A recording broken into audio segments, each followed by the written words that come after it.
Now, from the Columbia Basin, your local news source, this is iFiBER One News, presented in high definition. The #1 source for real-time local news, local sports headlines, and our very own Weather Center forecast covering the entire Columbia Basin. With your iFiBER One News team, reporting news in real time as it's happening. From the iFiBER Communications HD broadcast studio in Ephrata, Washington, this is iFiBER One News, and it starts now.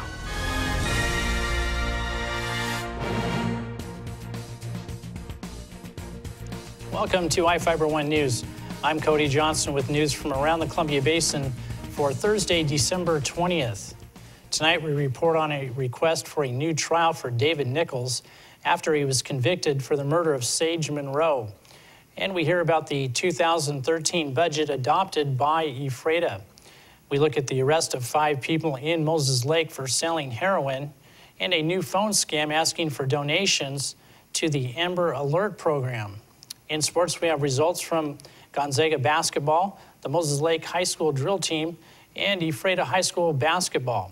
Our spotlight story tonight is about a form of writing that may be fading as technology grows. And we have the latest weather forecast from the Columbia Basin from the iFiBER One Weather Center.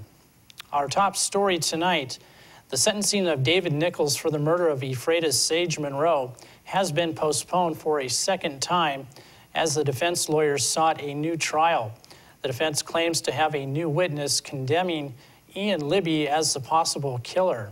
Judge Evan Spurline conducted the hearing and warned the defense to avoid further contact with jurors. Here with the story is Ryan Lancaster.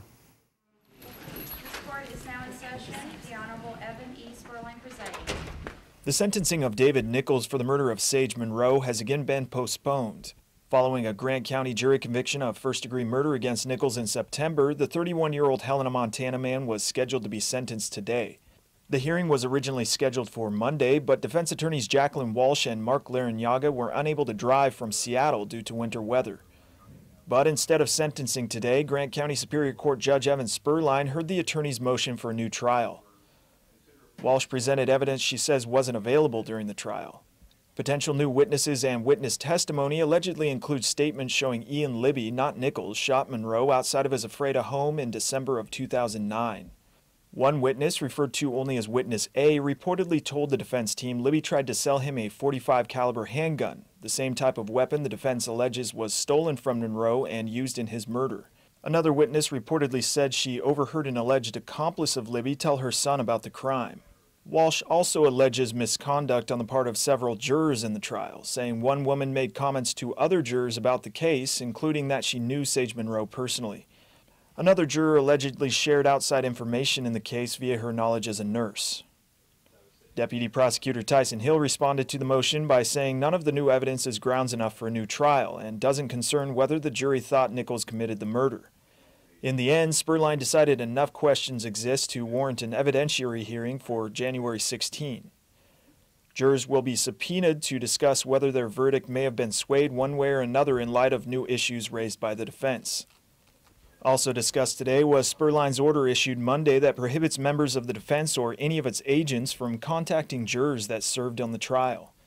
The order came after 2 local attorneys allegedly contacted one of the jurors and tried to convince her she'd made the wrong decision in convicting Nichols. Spurline advised the no-contact order remains in place until the January 16 hearing. For iFiBER One News, this is Ryan Lancaster reporting. Thanks, Ryan. The changes to the 2013 Ephrata City budget are a bit complicated. Council adopted a budget that is lower than last year. Ephrata projects it will expend $12.4 million to run city services in 2013. The complications come from how revenue sources are changing for city departments and services. Money generated from property and sales taxes is projected to increase 2%. Money collected from fees, service charges, fines, and utility rates is expected to be 8% higher. But money provided by the state and federal governments is going to decline by 22%. The city staff prepared for 2013 by reducing spending by 26% in the last 11 years. Mayor Chris Jacobson expressed optimism in how the city is accepting the changes. For more information on this story, you can visit our website at iFiBER1.com. 5 Moses Lake residents are in jail on suspicion of delivering heroin in the Moses Lake area.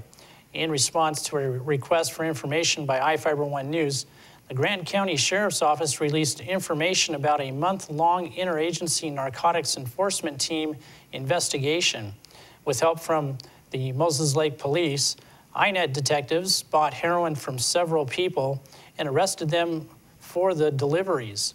The deliveries were made in the parking lot of an undisclosed business on Pioneer Way near Moses Lake High School and Chief Moses Middle School. Because of the location, detectives are asking for a sentencing enhancement to deliver a stiffer sentence if they are convicted. Law enforcement booked 22-year-old Sarah Marchand, 30-year-old Casey Hitchcock, and 20-year-old William Young on suspicion of conspiracy to deliver heroin. 31-year-old Jason Gibbons and 24-year-old Daniel Justison were arrested for delivery of heroin in a school zone. More arrests are expected as the investigation continues. The Sheriff's Office did not disclose the amount of heroin seized during the arrests. As a candidate for governor, Rob McKenna visited Grant County a few times. Since his defeat, McKenna is looking to join a private law firm when he leaves the office of State Attorney General in January. He says it's too early to say whether he might make another run for governor. McKenna told the Yakima Herald on Wednesday that he plans to remain engaged in politics. He said the National Republican Party has to change in order to remain relevant, such as rebranding to appeal to more minorities, women, and younger voters. McKenna received more than 48% of the vote in last month's election, but lost to Democratic candidate Jay Inslee. He far outperformed Republican president candidate Mitt Romney in Washington State.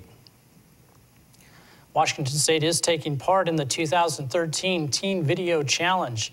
It's a national competition with the aim of getting teens involved with reading and their public library's summer reading program. The project is sponsored by the Collaborative Summer Library Program and encourages youth from across the country to create a 30 to 90-second video interpreting the theme Beneath the Surface to promote reading in libraries. Cash awards will be given to winners from each state, along with their favorite public library. Winners will be announced in the spring.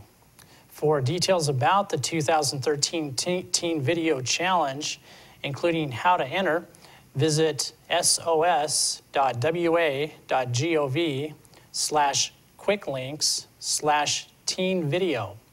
For more information about CSLP, visit cslpreads.org. The Washington State Patrol wants people to know about a scam where people are asking for donations to support the state's Amber Alert program. A number of people said they received calls asking for money. The scam artists tell people that only 30% of the funds go to overhead costs. At least one caller said they were calling on behalf of the State Patrol. The State Patrol said the information is wrong and that the State Patrol does not rely on public donations for administration of the Amber Alert system.